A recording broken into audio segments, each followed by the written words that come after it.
Class 10 math प्रश्नमाला त्रिभुज Pythagoras पढ़ेंगे। Question number 16। Question number क्या कह रहा है, किसी समबाहु त्रिभुज में, समबाहु त्रिभुज इसमें कुछ दिया हुआ नहीं है इसलिए विशेष प्रतिक्रिया भी लिखना होगा आपको। कौन सी? समबाहु त्रिभुज। समबाहु त्रिभुज किसको कहेंगे?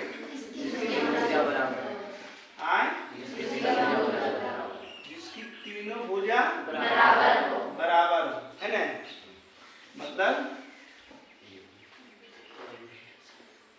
माना कि ABC एक समबाहु त्रिभुज है, समबाहु त्रिभुज है, अर्थात AB बराबर BC बराबर AC। ठीक, समबाहु त्रिभुज सिद्ध कीजिए कि किसी एक भुजा का वर्ग,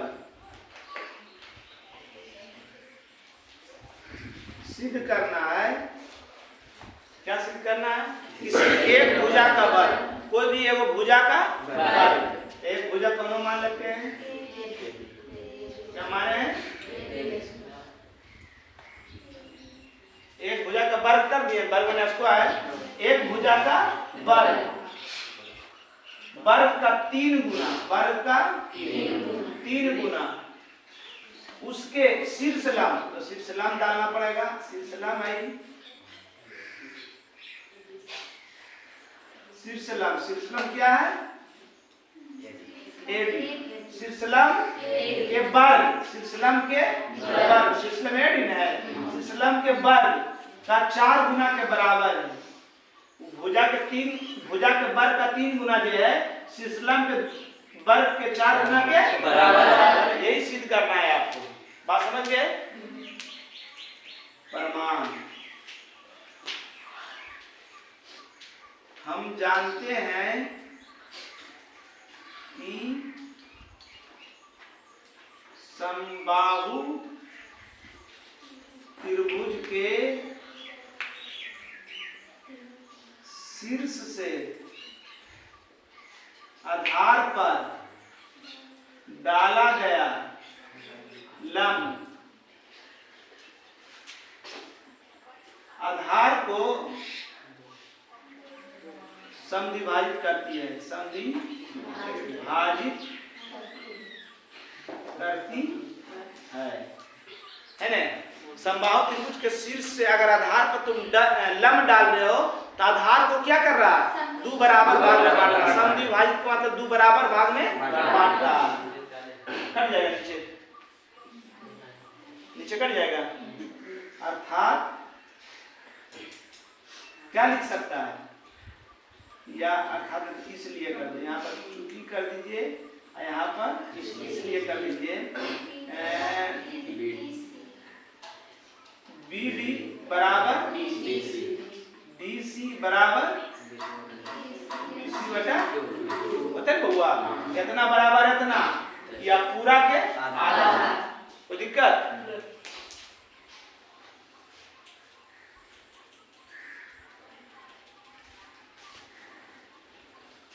आधार से लंब लाना जैसे मुश्किल होगा, इसलिए लंब से आधार आना आराम होगा। लंब से आधार लाना, लंब से भुजा लाना, ये लंब है, ये कौन सी है? भुजा। लंब से भुजा लाना जैसे आसान है, मगर आधार भुजा से लंब लाना मुश्किल है। इसलिए हम लोग किधर से चलेंगे? RHS से चलेंगे।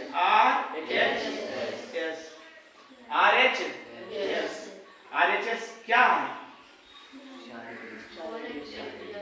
4 AD स्क्वायर, 4 के 4 AD लाना हमको क्या है? AB में। तो कौन किधर से चलेंगे? इधर से चलेंगे, क्या चलेंगे? तो AD क्या है? लंब बराबर की होता है घटा कम की हो गया, घटा आधार की हो गया। कोई दिक्कत? इधर से इधर लिख दीजिएगा त्रिभुज ADB में, या ADB से त्रिभुज, इधर क्या लिखिएगा? एल के चूंकि त्रिभुज ए डी बी से कोई दिक्कत। चलिए 4 के 4 रो एक सिद्ध करेंगे ए बी लाना है ये है ना, तो ए बी तो खिलौड़ नहीं करेंगे हम क्योंकि ए बी लाने हैं कहाँ, ए बी और बी डी को नहीं खत्म करना है, तो बी डी किसके बराबर है, डी सी या बी सी बटा 2 के। अब बी सी के घर बराबर है ए बी या ए सी के, हमको काम है ए बी लिख देंगे, इसलिए डी सी में लिख के की लिखेंगे ए डी किसके बराबर है, बी सी बटा 2, तो ए डी के जगह पर की लिखेंगे बी सी बटा 2, और स्क्वायर है तो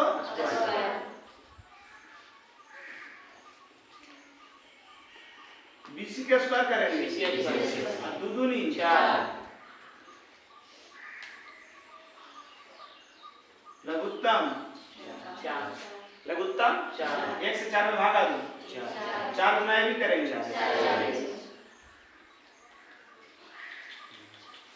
4 है भी ना देगा, हाँ 4 से 4 में भागा देंगे 1 गुना बीसी करेंगे,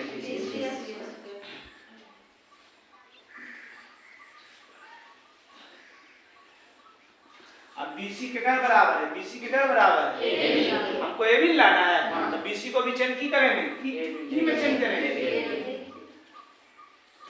स्क्वायर है तो बटा 4 ए बी में 1 ए बी माइनस में है, 4 ए बी में 1 ए बी चल गया बटा 4 है 4 ये बच गया, ये नहीं लाना था,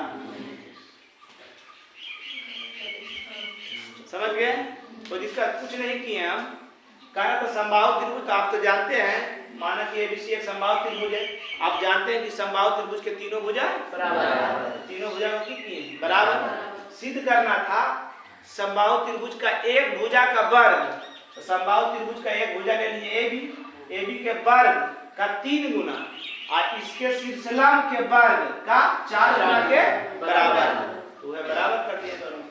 प्रमाण हम जानते हैं कि समबाहु त्रिभुज के शीर्ष से आधार पर डाला गया लंब आधार को 2 बराबर भाग में बांट दिए, अर्थात इतना बराबर इतना या पूरा के आधा, वही लिखे हम।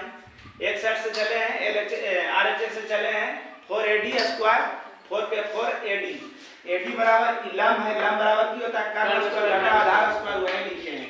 एबी लाना था सिद्ध करेंगे तो एबी के वही लिख दिए। अब बीडी को चेंज करना है कौन सी में, बीसी में, क्योंकि बीसी के बराबर एबी, खाली हमरा छुच्छे एबी लाना है, तो एबी बीसी को भी की चेंज करेंगे एबी में, तो बीडी किसके बराबर था, बीसी बटा 2, तो बीडी के जगह पर कर दिए बीसी बटा 2 के स्क्वायर, एबी के एबी, बीसी का स्क्वायर बीसी है 2 दूनी 4, अब बाहर में 4 4 एबी 1 और 4 के लघुत्तम 4, 1 से भागा दिए 4 गुना एबी स्क्वायर करेंगे 4 एबी स्क्वायर, 4 से 4 में भागा देंगे 1 गुना बीसी करेंगे बीसी स्क्वायर, सेम वो है 4 एबी, अब बीसी को कौन चेंज कर दिए एबी, क्योंकि बीसी के का बराबर है एबी, अगर एसी लाना था तो बीसी एसी के बराबर भी कर सकते थे, मगर लाना है एबी, तो एबी किए तो बीसी जगह पर की लिख दिए एबी, 4 के 4 एबी में 1 एबी चल गया, कोई नहीं बचा 3 एबी, 4 से खत्म हो गया, की बच गया, कोई दिक्कत। चलिए मिटाते हैं 17 नंबर की कहा, सही उत्तर चुनकर उसका औचित्य दीजिए। त्रिभुज एबीसी में एबी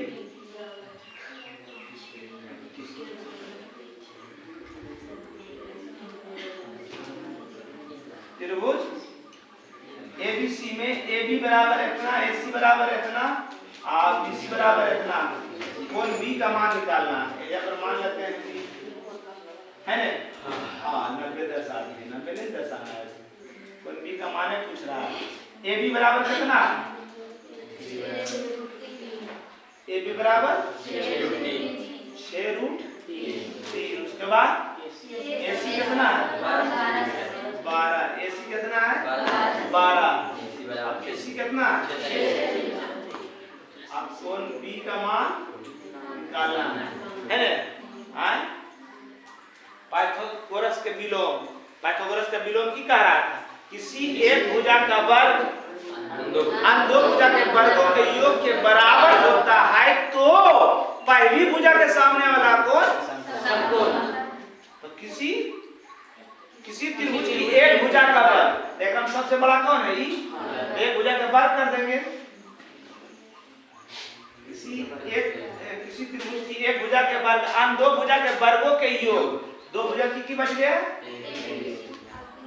और वर्गों के योग के ही बराबर है, तो पहली भुजा के सामने वाला कोण समकोण। देखते हैं बराबर की नहीं। AC का मान कितना है 12 का स्क्वायर, AB के मान